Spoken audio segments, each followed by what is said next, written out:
On today's edition of More Power, we have a General Electric Standard. Now, the General Electric Standard, I'm sure you guys are familiar with, as it is the fan with GE vents. It's why we call GE vents GE vents.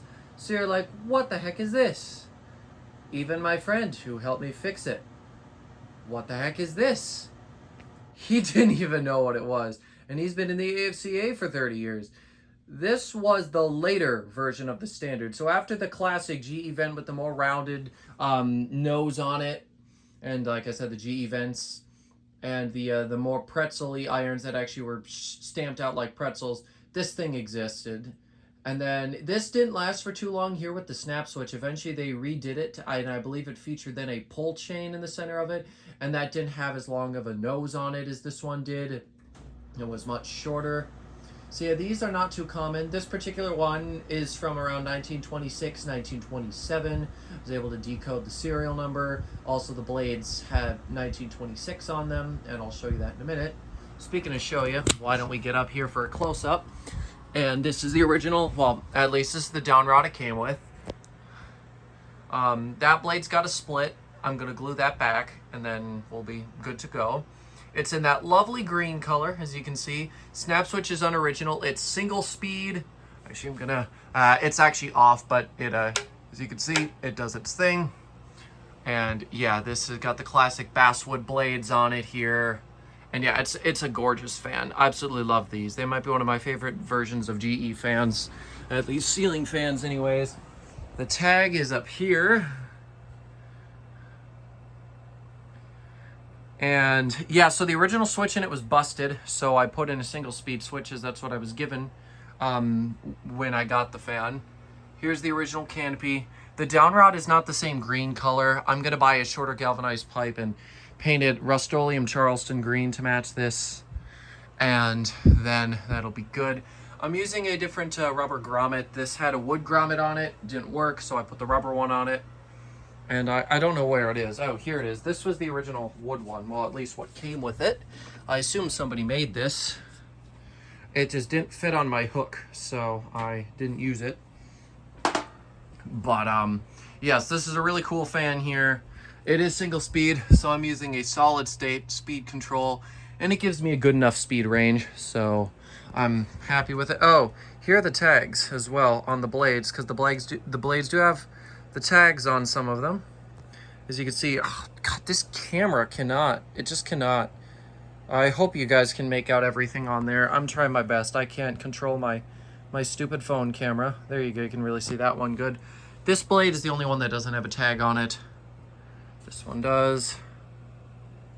So there that is. And yeah, it's really just about everything there is to show on this fan here.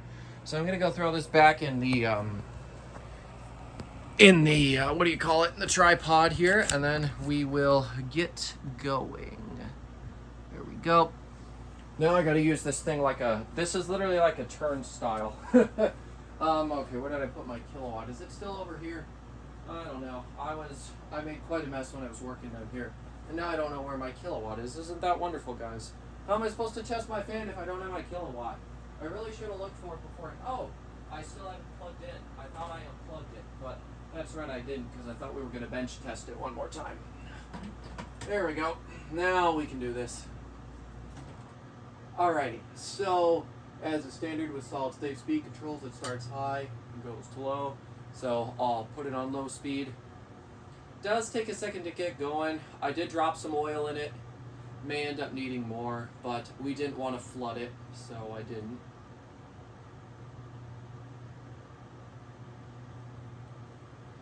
So yeah, these are really cool fans. I assume they also came in black alongside this green.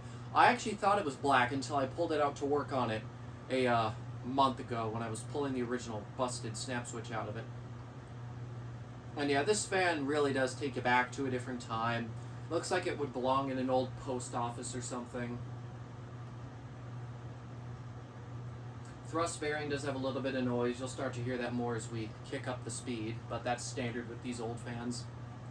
The canopy doesn't actually have a set screw in it. This pole is just so pitted and rusted that in some spots the canopy just sits. So I figured, Why try and look for a screw when it works just fine as it is? I'm going to get a shorter rod for this as soon as I possibly can. So this is about what the low speed is here on the control. Right now, it is drawing 1.03 amps and 35.2 watts and about a third of a power factor. And it obviously has a bit of a hum to it, as most old fans do. All the blades are in perfect alignment with each other, and there's not much wobble with it. One thing I'm noticing is I might loosen the screws on that little switch cup a little bit and try and straighten it out. It's slightly crooked, but that's just probably because we tightened it on crooked. Anyways, I might as well boost up the speed a little bit here. This is a very nice fan. It might be the favorite antique I own. I know I was saying that about the GE top mount. However, this is, like I said, one of my favorite versions of an antique ceiling fan.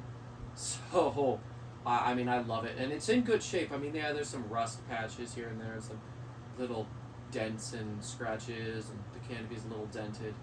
But honestly, it's in good enough shape. I'm not going to do a restoration on this, besides maybe rewiring it someday.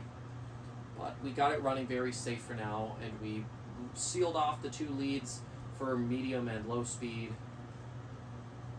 And to test it, we first ran it in series with a heat gun to make sure everything was okay with it, which it was, because as you know, you see the fan here.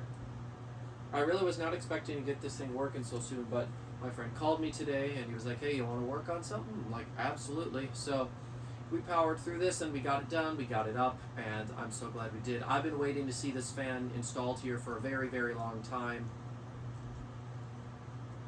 It's just so cool, and it really, really does take me back to a different time. And I'm just slowly edging up on the solid state control here.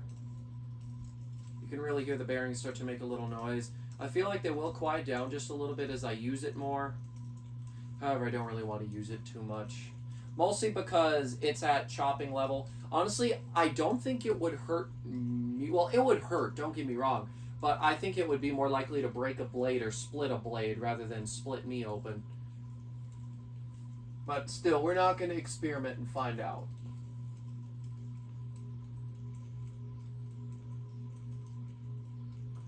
But yeah, this just staring at this thing, it takes me back to a different age. And I love it so much.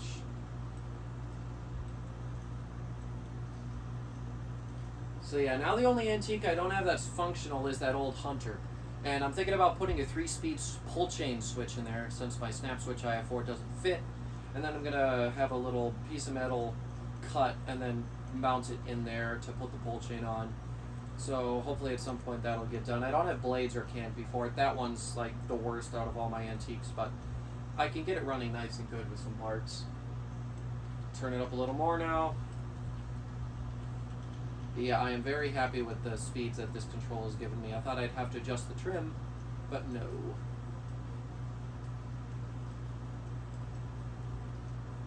See, I'm not too sure if you guys have seen these fans before. I know Dan Newman has one, or at least had one, maybe 2. Well, actually, I think he had one like this and one with the shorter nose, one of the even newer ones.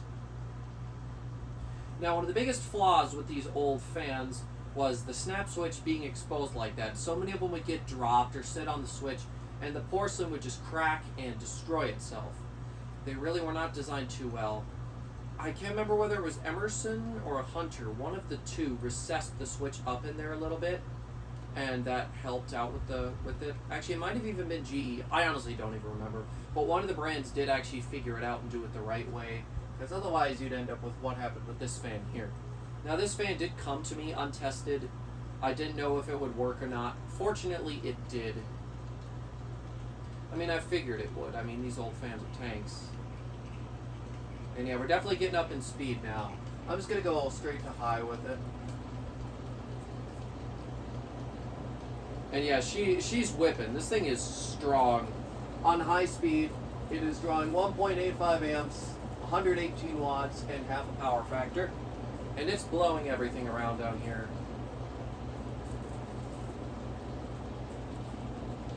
Ah, this fan is just so cool. I love it. Absolutely love it.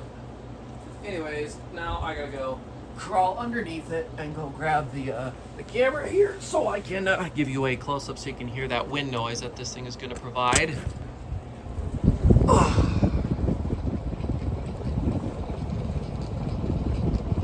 There we go. Absolutely gorgeous. And I'm actually going to cut the video here. I'm getting a phone call I need to take, so when I come back, we will do Spindown. Alrighty, folks, sorry about that. I had to answer a call about a fan repair job. I am basically a consultant for a lot of the stores around here that do repairs. So if a fan has a problem, they call me to figure out what's wrong with it, what parts they can use to fix it.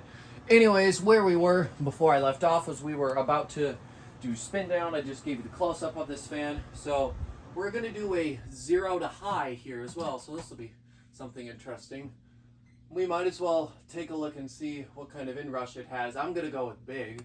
So let's go ahead and do this. Alright, well, 150 was the highest it got. We'll see if it drops. 149. Nope, just going back up to 150. Alright, gone back down to 149. 147, 145. Oh yeah, massive inrush, just as I figured. And yeah, she really gets going. Oh yeah, it's dropped all the way down to 119. That was an otherworldly sized inrush there. Anyways, now that it's up to full speed, we'll kill it and do spin down here. I'm definitely going to need to throw some more oil in it though. I feel like it should have gotten to a faster speed slightly quicker, you know, at the start there it was taking its time. So I'm going to probably drop some more oil in it and just sort of let it soak in there until I can get it to run much better. Spin down on the motor was really good when it was just the motor. It was going for minutes. With the blades, it'll probably take a lot less time. But yeah, it's not bad. I'm really impressed with how nice a condition this one was in. I wasn't too sure what to expect when I dove into this. I didn't know how much would need to be done with it. I mean, I got this fan for free. Actually, those CF28s that I got for Dan, this fan and also that Hunter Type 52 were included in the bundle, and they were free, and Dan told me I could take them, and obviously I did. And this thing, oh, what a piece. And yeah, as you can see, it stops rather sudden, so I have a feeling it's probably going to need a little more oil in it, so I'll drop a little more in there and I'll go pretty steady with it. It probably needs to be flushed out. We didn't get the whole thing apart because this thing assembles kind of weirdly. This would be something I'd take to a fan meet sometime and play around with. But anyways, that is really all I've got for you here in this video. There's nothing else to show. You even got to see it go 0 to high, which I wasn't expecting to do, but you know, it actually worked out pretty good. So with that, I'm going to go ahead and end this video here. Thank you all so much for watching. I really hope you enjoyed this awesome fan as much as I did, and I will see you in the next one. Goodbye.